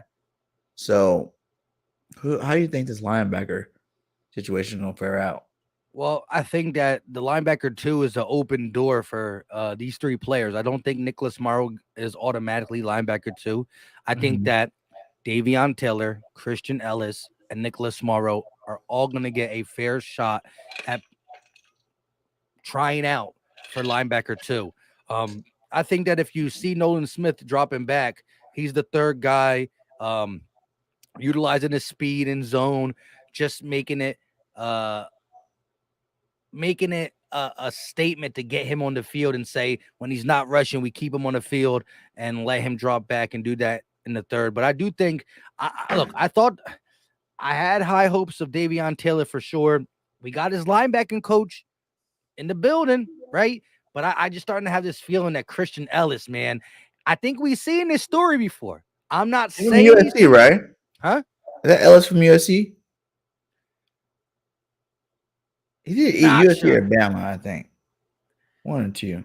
Let me see. All I know is that Christian Ellis, undrafted player, sat behind for a year or two, has that same similar story to TJ. story to TJ Edwards. I'm not saying he's TJ Edwards, but a similar story. Where did he go to college? That was another big one we talked to. How did you feel about TJ Edwards? Idaho. Idaho. So that's not the same Ellis. Okay, cool. Idaho. Because me and Tone had this argument, and he was like, TJ, you got to put respect on TJ's name, basically. I'm like, I didn't think TJ was that good. I mean, listen, TJ had his Like, best year. we haven't had no star linebackers since like forever. You know what I'm saying? Like, we ain't had it. You know, like, did he do the job? To me, TJ just as good as Singleton was for our football team. Stuart Bradley. Like, those aren't star linebackers. Those are just, they did their job. Yeah, but I think TJ was a step up than just doing your job. I think TJ's grown a lot over his time, but there was a time where TJ was sitting behind Nathan Gary and Alex Singleton and couldn't beat them out, right? Maybe the coaching staff was overlooking him or whatnot, but there was a time where he was sitting behind them two people. That being said, Christian Ellis has done everything we can ask for him to do on special teams. He's coming in with the right mindset. I think every linebacker on the Eagles should be salivating at this moment. There's only one lock, Nakobe Dean with the mic. Cool. It's a revolving door for number 2 and 3. Now, number 3 is not going to play much because of the way we play. We're not going to play a lot of 4-3. We're not going to beat our base package. Even if we play 4-3, it won't be 4-3 base. It'd be a lot of nickel, dime, stuff of that sort. So the third linebacker is not going to be on the field that much. I think you're going to see more of the third safety on the field than the third linebacker. But that number 2 spot is wide open for Taylor, Morrow, and Christian Ellis. I just think that Christian Ellis is having that TJ Edwards type feel to it. We've seen him sit behind people, do what was asked, and now he's finally getting his chance, and he might be good again. Sometimes when you are playing with the practice squad or when you're playing with the second string, you can't showcase what you got in practice all the time because you don't got the right eyes on you, and you can't just go up to him as a grown man and say, "Hey, coach, watch me." You know what I mean? Like, no, like you need to just put your head down and do your work. And if you get picked to go in, if you get scouted, if you get seen, spotted, you can't just go up and be like, "Hey, coach, can I play with the first string today?" No, like you got to wait your turn and or just show what you got to do. And that's why undrafted players sometimes, think about it. Jason Peters undrafted, right? Quentin Michael undrafted.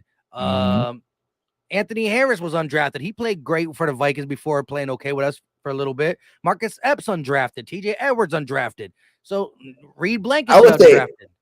With the TJ thing, I would have to see what he does this year.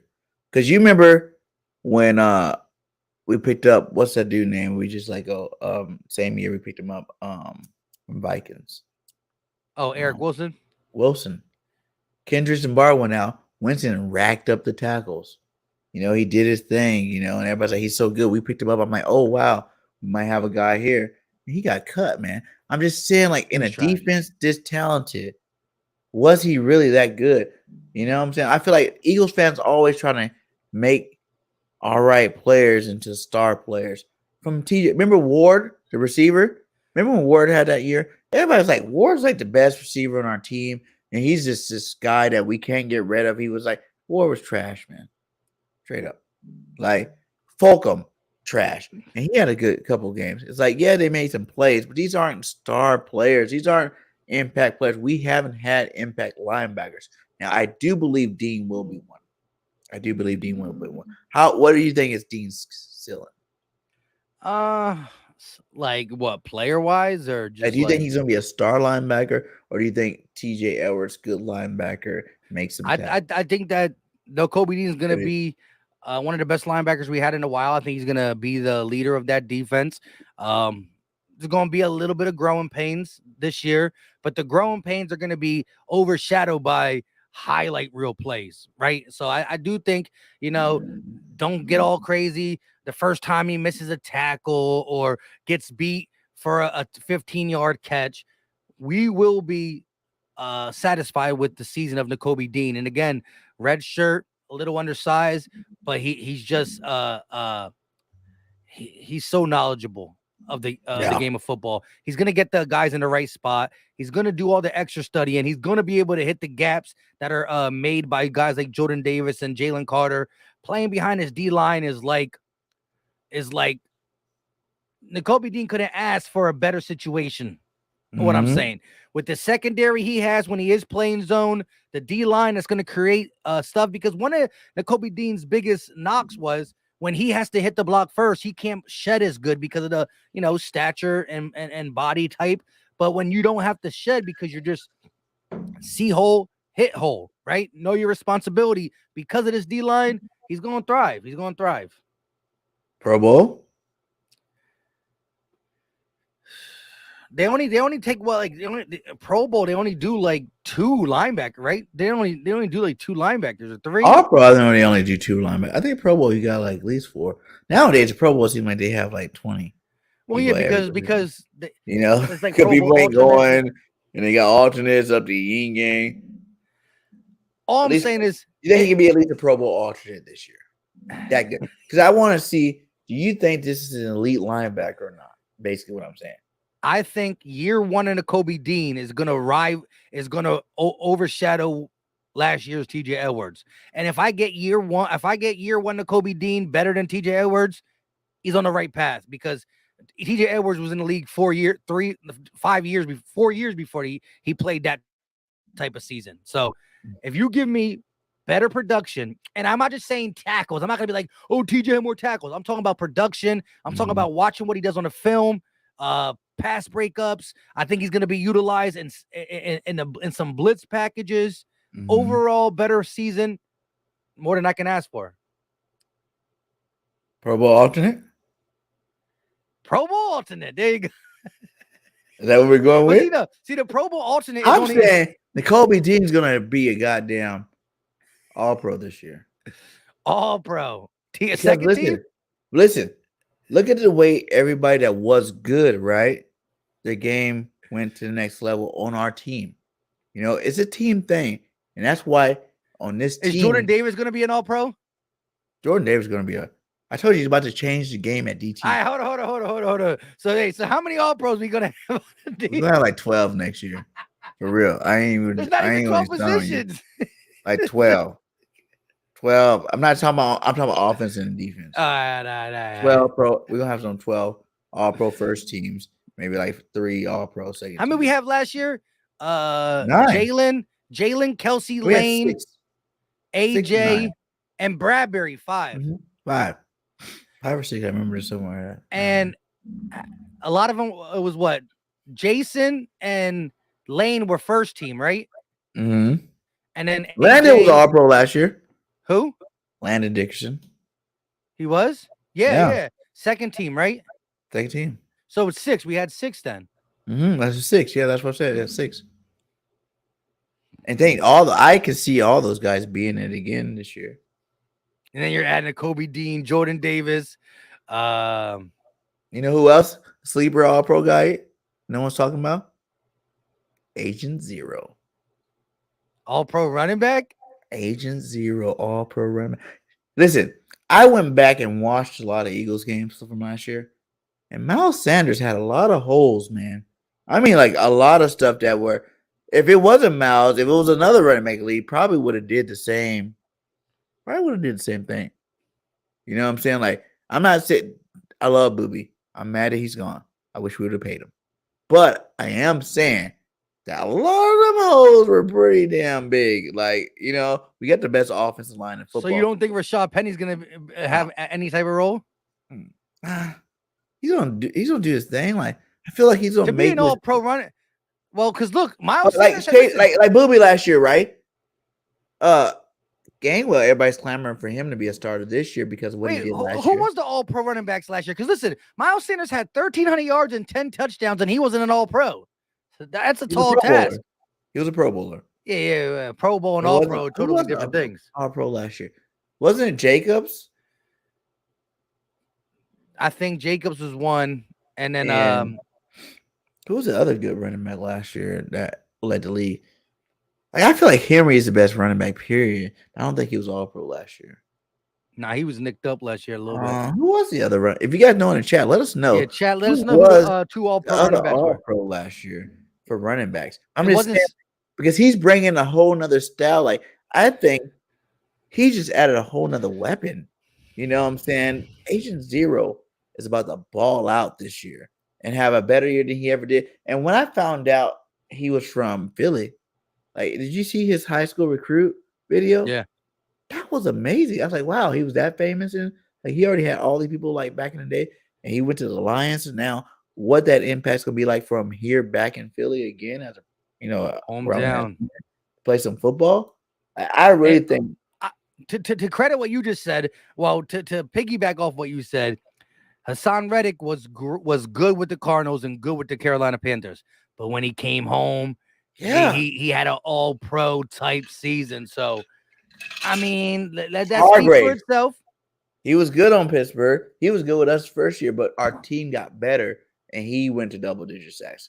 You know what I'm saying? Like, everybody gets better. Bradbury was good, good on the Giants. He had one bad year before us, but he's like all-pro with the Eagles. Like, we have so many good players that everybody feeds off of each other on both sides of the ball. Usually a football team will have it one side of the ball or the other. Your offense got so many good players that they're feeding off each other, but the defense is still like, you're picking up or whatever. But we have both on both sides of the ball, so many good players that they all feed off each other because you cannot just stop one of them. So I feel like that's why all of our players get such high numbers. We're the first team ever to have 5 double-digit sack guys ever. Like, ever. That don't happen, It's because the talent, man. Pro Bowler in all pro corners. 4. Wait, was it? It was 4 or 4? It's 4 in the season, but if you add postseason, it was 5. Who was the 5th? I want to say it was didn't Fletch get sacks in the playoffs? He did, but he only got maybe up to like 9. Because he had 7 in the regular season. I thought he got 10. I think that's what I was thinking. Yeah, but still, no team has ever had 4 double-digit pass rushers in the season. Yeah, ever. So, yeah. And that's because you got the team together. CJ Gardner-Johnson said it. Right after the Saints game, they were asking him, what do you credit your amazing season to? And he said, he tooted his own horn a little bit, and rightfully so. But he said, when you're playing in a defense as good, as talented as this, it makes your job so much easier. So he did simply say what we've been saying. And I've been using that for guys like Terrell Edmonds and, Nick N'Kobe Dean coming in and this and the third. When you have Nick guys Chubb, who make your job easier, it's legit. And there you go, Nick Chubb. So, I mean, it's a tall task. What about the safety, Mike? Who you got? Who's starting in your opinion? I love what Reed Blankenship did, but now, like you just talked about Chauncey Gardner-Johnson. I was like, how good was Chauncey last year for real? When you got 2 Pro Bowl cornerbacks, and when Maddox plays, and when Maddox played last year, he was lights out. You know what I'm saying? Like at the end, he got hurt. I understand, but you have like the best secondary, the best defensive line, and your safety. Blankenship came in and looked just as good. We won how many games without him? How many games we won without him? Like 4 or 5 games without him? Where Blankenship did his job. It's like it's so much easier to do that job when you got all this talent around you. So who do you think is gonna start there? I know Edmonds. I think Edmonds and Blankenship probably gonna start off. Yeah, I think if Sidney Brown beats anybody out, it's gonna be Blankenship a little bit. But I do think Terrell Edmonds is gonna get the first knock. Now if he just don't look the same as he did in Pittsburgh early in the training camp process, then maybe he gets beat out. Sidney Brown is gonna been good, right? Huh? Like he ain't been like superstar good, but he's been good. No, Edmonds has been solid. Yeah, good. And I think you're talking about a guy who played in his first couple years in Pittsburgh were super solid, like B plus. Last year was one of his worst years. His responsibility changed, and that pass rush in Pittsburgh wasn't the same. So, it is what it is. I think that Brown is going to push somebody out, but I think early on you're going to see Reed and Terrell Edmonds. But the Eagles play a lot of big nickel. They do a lot of 3 safety looks, so they all going to get burned. Do you think Blankenship's going to let them do it? Like, how good do you think even Blank is? I don't even know how good he is. I'm still confused about it. I mean, after that NFC Championship game where he hit stick Debo, I'm all aboard. You know what I'm saying? He hit stick fumble and recovered Debo Samuels. I'm like, all right, he bland. But a lot of people underestimate him, stereotype, white guy. No offense to nobody, but you know what I'm saying. Like he's out there balling. Like he balled out last year for real, for real. And I think he might not give it up. He's not no what's that dude named Wallace on our team? He no Wallace out there. He actually played and he actually did good and he actually, we were looking for him to take a down step, but I think he got better as the season went on the more he played. So it's like, I don't know. I want Sidney Brown to play. He got that Dawkins vibe to him to me, but will he be able to beat out a guy like Edmonds or even a second year player like Blankenship? It's going to be tough because, like I said, I think that, and that's why I love the question. I love the battle that's going to be happening at safety position. I think that all three are going to get burned. So shout out to that. But all three gonna get burned. No, I do think they're all going to get burned. And there goes my green screen. I think they're all going to get burned for sure. But I agree with you. I think Edmonds and Blankenship are the starters early on. And we'll see. If all I'm saying is, look, Edmonds is only 26 years old. So if he does not lose his job, say he comes in, gets the job, and he shows out, like there could be a 3-year deal in the making soon for him because he's only 26. So you got 26-year-old Terrell Edmonds, you got super young Sidney Brown, and super young Reed Blankenship. So I think the safety position is in good hands. Whoever starts, I'm not going to tell you when I think Sidney Brown gets more burn and or starts, but that is a really, really tough race. I think that's going to happen not early on, but before the games start getting. Every game is valuable in the NFL. Like I said, it's a condensed schedule, but when you start feeling out your team in that late October, mid-November-ish, around right before Thanksgiving, where teams know who they are, Brown might be a big part of the team. We're going to see. I love it. What about your second tight end? Safety? What about your second tight end? I think Darnold's going to get that. I like the playmaking ability of Grant Casatera. I just think that is inconsistent. I think you brought Darnold in to be that premier vet behind Dallas Goedert. Now, I will think the Eagles will use Jack Stahl in some 12-man personnel for blocking purposes. But overall, second tight end, I think Dan Arnold is going to lock that up. What about Tyree Jackson? This man's been injured every year, dog. But we keep keeping him. Correct. Why? Like, because they got faith in the guy. Broke his back, ACL, MCL, freaking everything, and we still keep bringing this guy back like he gonna do something. Yeah, a hope and a prayer for Tyree Jackson, but I think it's Darren Arnold. Yeah, I think Arnold. You don't bring a guy like that with his kind of pedigree, and he doesn't just come in and be your number two for sure, for sure. Calcaterra, who knows what he did this offseason? I don't know what he did this offseason. If he got better this offseason, he can probably push for that number 2 spot.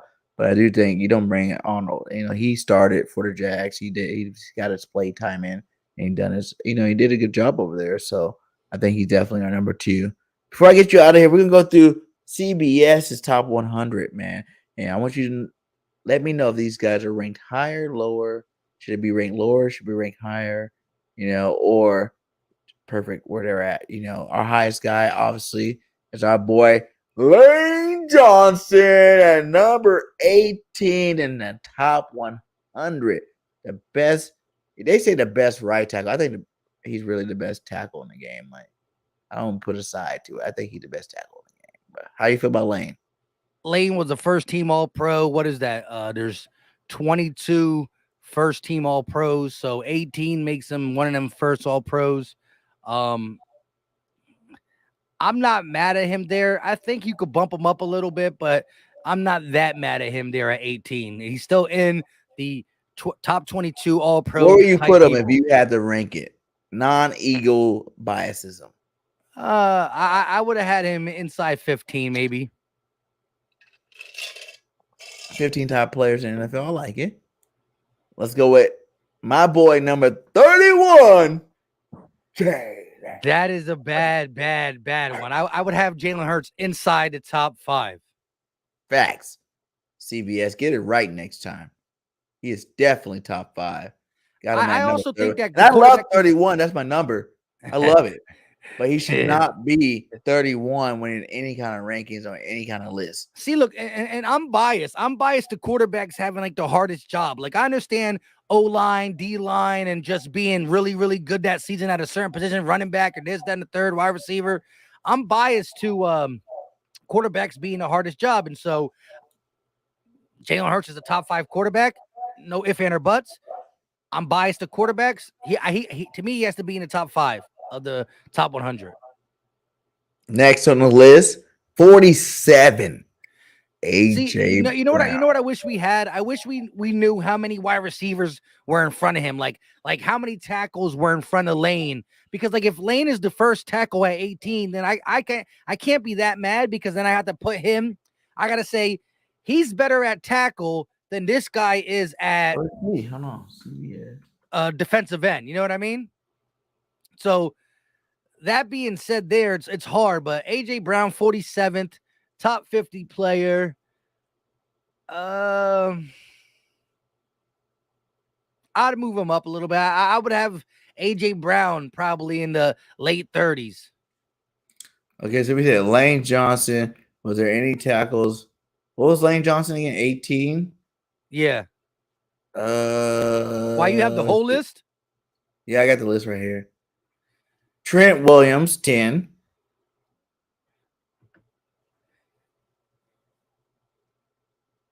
Yeah, that's it. So Lane only So has he's a Trent second. Williams.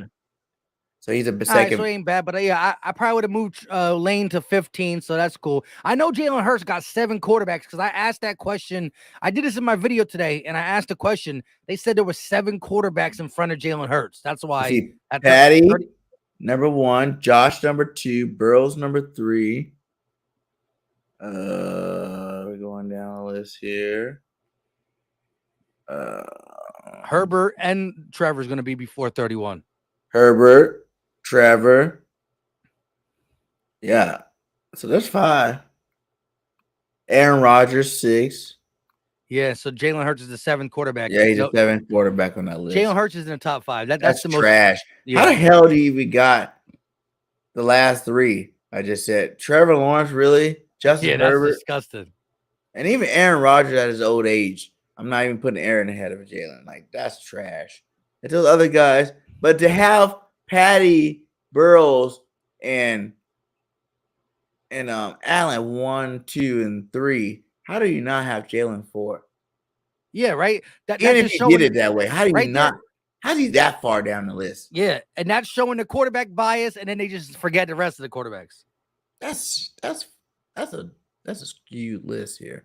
How many receivers are ahead of AJ? Actually, that was another one I want to see. Yeah, it's gonna get hard once you get to the farther ones. So, like, I don't think there's that many. Should be that many receivers ahead of AJ Brown, man. Like, what the heck? but no, I think even without knowing that, I think AJ should be late 30s. So I would only move him up a little bit. Jordan Mailata at 60. Jordan Mailata. Wait. What? Oh, we forgot Kelsey at 42. I think. Oh, did I mix it? Oh. Oh yeah, I didn't say I didn't. It didn't upload for some reason. So Kelsey at 42. We're gonna say that. Move him up. Kelsey is one of them first team All Pros. You know what I mean? So Kelsey has to be in the top 22. Well, yes and no. As I said that, I'm also thinking that he's the best center in the game, but maybe somebody they got Creed Humphrey, I think, ahead of him. The only center ahead of him. Yeah, so Jason Kelsey got to be in the top 25. Players. Easily. Yeah, 42 is way too low. Way too low. 60 for Mailata. He's a rugby player that we turned to a diamond in the rough. I mean, the 60 ain't the worst. Give or take a little bit up. I wouldn't have him under 50. 60 is not bad. I wouldn't have him maybe mid 50s at the most. I could move him up. Yeah, because he kind of had a down season last year. Well, it's not even. Yeah, it's not even that. Like, remember, we're talking about all the positions, and there's a lot of dogs in the NFL. You know what I mean? Like, Yeah. other position wise. So, Kelsey and Jalen were the two super big discrepancies so far. 64 for Hassan Red. I think this is atrocious. Yeah, he's another guy. Atrocious. I would have Hassan Reddick in the top 15. 35. I would have Hassan Reddick maybe like in the He was magical last year, man. He was. Hassan was a magical last year. Like it was like every game you knew he was coming with a big play. Especially where would you have him? You would have him in the 20s? I give him in the top 20, 15 even. Like, really? He impacted the game. Well, he was second. So wait, you would have him over Kelsey and Lane? On the way he played last year? Yeah. That lineman, this dude was destroying people in the playoffs. The last like 7 games of the season for sure. Every single game, multiple big plays came from Hassan Reddick. You know what I'm saying? The way he played out, he finished out that last season. Like I feel like he was the engine of our defense, you know, making huge plays. So I don't know. I would give him definitely top 20, but I would even put him in the top 15 in terms of overall player. But see, people think Parsons is better. You know, all these other guys are better. You know, they don't give him love because he's on the defense that had all those sacks or whatnot, and all the players that had double-digit sacks, which I don't think that even matters. Like that showed that he's even that much better because he had double-digit sacks before he got here, and his game even went to the next level after. So, yeah, man, 16 sacks, and I think he ended up with 18 and a half sacks. You know, with the playoffs. So yeah, he dominated last year. Devontae Smith. 69. 69. I got Devontae as a top 10 wide receiver. 69. 100 players. I would probably move him up. It's not no big thing. I'm not trying to put him in. He's not higher than AJ. I told you AJ was 47. Huh? AJ was 47. AJ was 47. I could probably move Devontae up to about 50 something. If AJ 47, I think Devontae need to be 50. I agree with that. Yeah, like somewhere around there. And this guy, second year All-Pro, Landon Dickerson. Yeah, I probably would move him up. He's the second best guard in the league right now. Yeah, I think I would move him up. He'd be in the at least 50s. Yeah, around 50. And then we got Big Play Slay at 96. Just makes it by the chin hairs. I probably would. Slay's still a dog to me. If I did my top 10 corners, he'd be on the later part of it. He's not. I don't know. I don't know where exactly I rank him in top 10 corners. He's in the top 10, but he's a Pro Bowler, so he has to be in the top 10 for sure. Yeah, he's probably more around 7-ish of the top 10. That being said, 96. I'll move him up a little bit, maybe 80. What do you say about Slay being on the list and Bradbury is just honorable mention? See, I think they both have to be on the list. I feel like they screwed both of these guys, even like the way they did it. How the hell is Slay a Pro Bowler? Bradbury's not a Pro Bowler, but Bradbury's an All-Pro and Slay's not an All-Pro. Pro Bowl is voted by the All-Pro is voted by the AP who people at AP vote. So it's voted by analysts. But they're the number one duel in the NFL. Yeah, but Pro Bowl is voted by the players. The players vote the Pro Bowl. Analysts vote the All-Pro. So Pro Bowl is a popularity. Oh, that's my dog / yo. It's when I play against him, it's tough, but he doesn't, it's a popularity thing. Pro Bowl's pro. So who do you think is better, considering Slay gets the number ones and Bradbury gets the number 2 receivers? Bradbury's a dog, but I still think Slay's better. Okay. Well, that was our top. That was the top 100, man. Do you think any I can't wait for the CBS? NFL top 100 to come Do you out. think there was any other players that CBS missed from the Eagles at least? Well, yeah, Bradbury. Goddard, is he that good yet? He could have slipped in the back door like in 99, 97, 98. Right. Who else would it be? Um, That's pretty much it in terms of like top 100 players. Like we got a lot of good players, but top 100 players. think I would say Goddard, maybe if you want to throw him in there. Sweat. I mean, like Sweat had 11 is sacks. Sweat's gotten better every single year, and I think he's still getting better. Like he's still pretty young too. Like I don't think he's on a decline at all. So I think Sweat definitely. He had 11 sacks last year. He's making a name for himself for sure.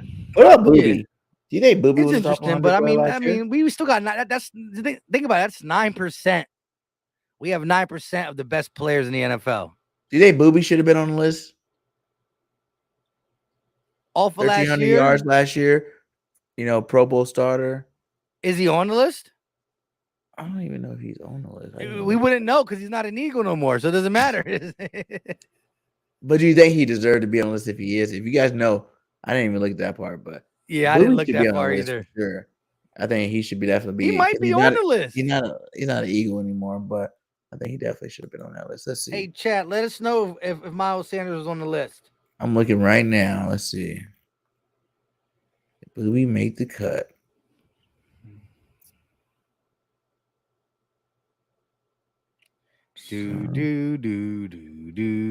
Right.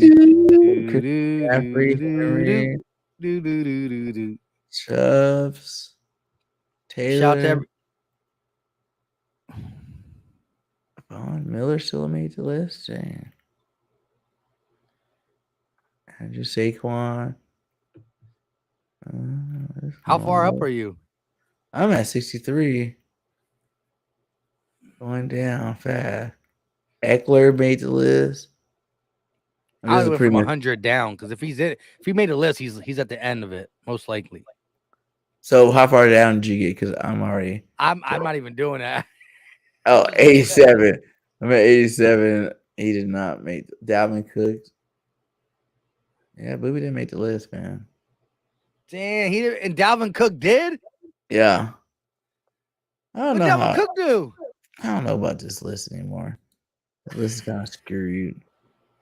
Yeah, that's trash. Hey, it's off season. What is your way too early prediction for the Eagles this year? I got the Eagles going 15-2. My sole prediction is 13 wins. I got 13 wins. I think we're gonna lose one more game than we did last year with a better team, Mike. Really? Listen, there's gonna be that one game that we just lose because why? Like we said, did you see us losing to Washington the way we did? Like that's gonna happen. So we're gonna have one of them games. That's one of my two. We're not playing our starters at the end against them Giants. 13 wins, though. That's 4 losses. I can't see 4 of them. We're gonna have 2. I feel like if we went 13-4, there'd be concern going to the playoffs. What? You're concerned if we go 13-4 with a number with the hardest? I feel like we went 14-3 and we're a better team. We should be way more dominant this year. So if you're not dominant enough in the regular season, there's something going on. Hold on. Nick Sirianni got another year coaching, so now he should have. Hold up. The Dallas Cowboys are a better football team. 1 second. Go ahead. Keep talking. I'm listening. All right, now the Dallas Cowboys are a better football team this year than they were last year. You got them twice. There's nobody on last year's schedule better than the Chiefs, the Bills, the Niners, the Dolphins, the Jets. Nobody on our schedule last year was better than all the teams I just named. Now, you could say that the Cowboys was one of the best teams we played. And that's not me saying that the Eagles last year couldn't handle this type of schedule. I think we could. What do we won? I mean, we lost 2 games when Jalen Hurts weren't playing, right? You can't ever tell the future for everything. But what I'm saying is there's 5 teams that are like a lot harder than last year games. And so 13 wins is good. And I'm not saying there's room for more. I think 12 wins is the floor. 12 wins is the floor. I got us winning 13 because I do believe there's going to be a mess up. It happens to every team. The great Chiefs lost to the Colts. The Bengals lost to the Cowboys with Cooper Rush. The Niners lost to the Raiders. The Eagles lost to the Washington Commanders. Like, it happens. And I also think we're going to sit our starters because we have the number 1 seed locked up. But one more time, I'm going to say to you again, think about this, though.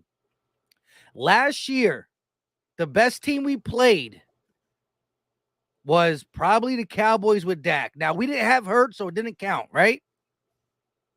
Right? Right. But now this year, we're playing a better Dallas Cowboys team because they got all their players back, plus they added Gilmore and Brandon Cooks. Are they superstars? No, but they're solid players, right? Name a team last year. But Dallas got a hard schedule too. Oh, yeah. But no, forget them. We're just talking about our 13 wins, right? Okay. Listen, name a team last year that we played not in a division that's better than the Dolphins.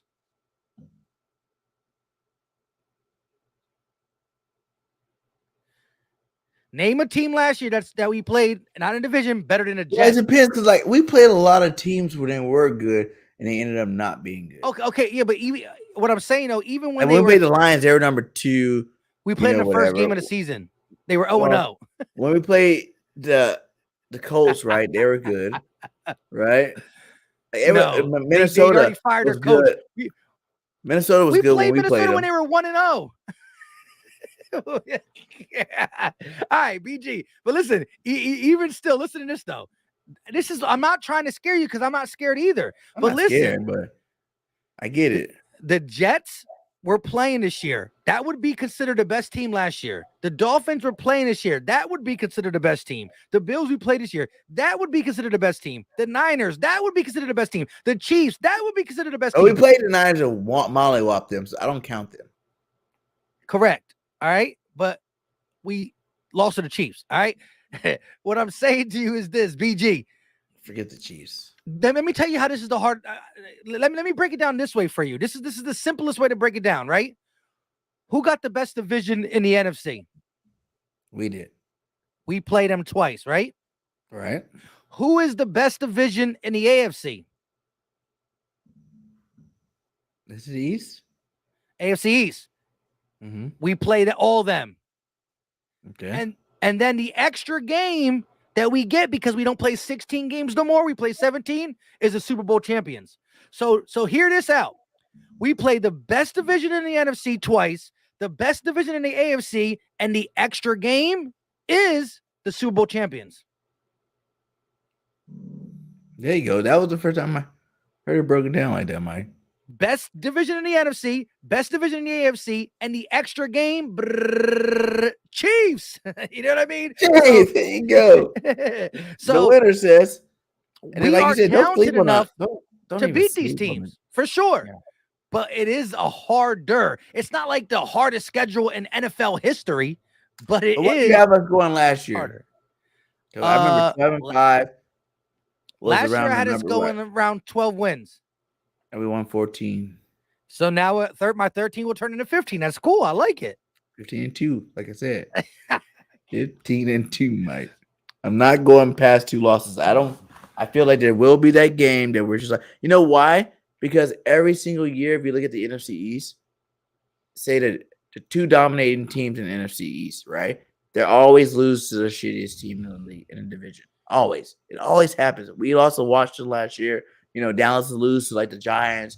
You know, they're always losing to the crappier team in the division. One of the 2 games. So that's automatically a loss. I feel like either the Giants or Washington's probably going to get us on some BS and we're going to lose to them.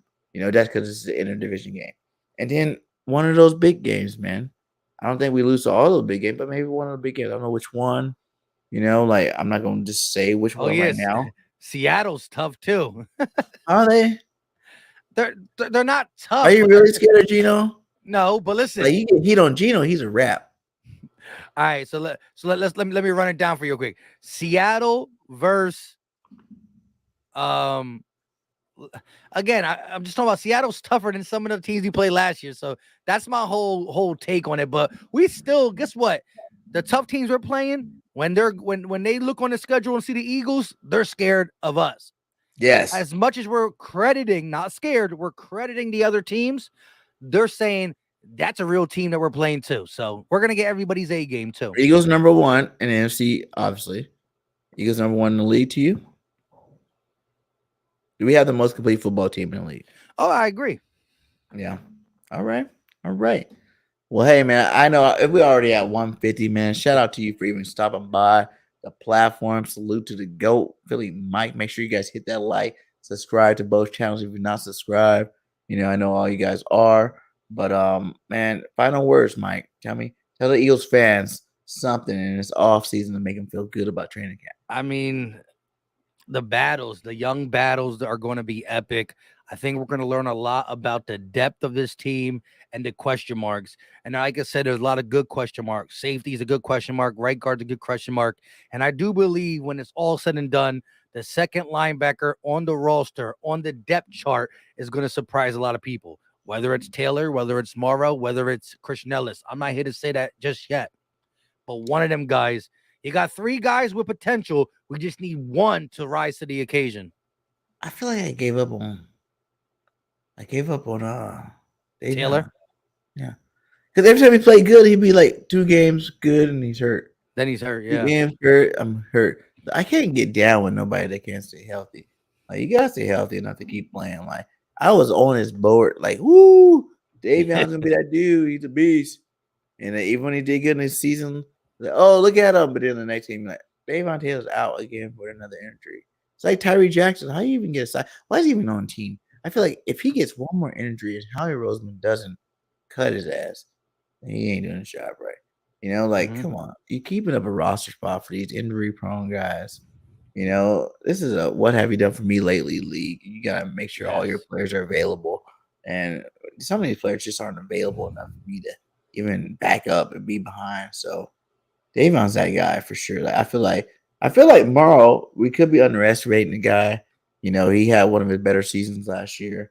I think him and Dean probably is pretty good. Like you said, Ellis looked good on special teams, so he deserves a spot too. But I wouldn't even be surprised how we go out there and go trade or pay another linebacker. Like I want to get a queen. I want to get a guy to actually have a name. You know, it's time for the Eagles to get another dominant linebacker. Like how many years you gonna go without dominant? Remember we were saying that about cornerback for so long. We used to be the best cornerback team in the league for years. You know, with all those like Litos and Sheldons and Asante Asante. Samuels and all them get cats. And it took us a while. We were in a while with not good cornerbacks, and now we got the Bradbury, Slay, Maddox trio and it took us a while to get it, but I think it's that time again. The linebacker, we used to have dogs at linebackers. You know what I'm saying? What was the dude from Buffalo? Tequila Spice was pretty good. Even D'Amico Ryans was on our team. And we had some dog linebackers that were actually like star linebackers. And I think we need to get back to that. Like, I do think Dean's going to be a star, but you need to, the more the merrier. I think this team is pretty good for where we're at. I don't want to pick up another person to after training camp. Maybe after the first, preseason game, after we get to see what these young bucks got, and if any of them are going to step up to the, table and take over the role. But still, we got money, we got time. Eagles about to shine this year for sure. Like I Shine said, bright. 15-2. 2 losses, guys. I'm telling you, 2 losses, Super Bowl champions, Jalen Hurts MVP. And then after the end of this season, I can really say Jalen Hurts is the best quarterback in the league. So I have some credentials behind it with the Super Bowl win, baby. Yes, sir. Well, Let's salute to you, go. Philly Mike. Make sure you guys go get your Philly Dog hats out there. The links are inside the description. Make sure you get your Howie tees. The links in the description. Shout out to Print Champ for doing such a great job, getting it out there, man. And shout out to all you guys for being here with us, man. We 2 hours in. We still got y'all in here. Much love to you guys. If you guys are watching us on the replay, man, leave your comments and we definitely get back to you. I definitely get back to you on any of the comments you left. Like I always say at the end of my videos, fly, Eagles, fly.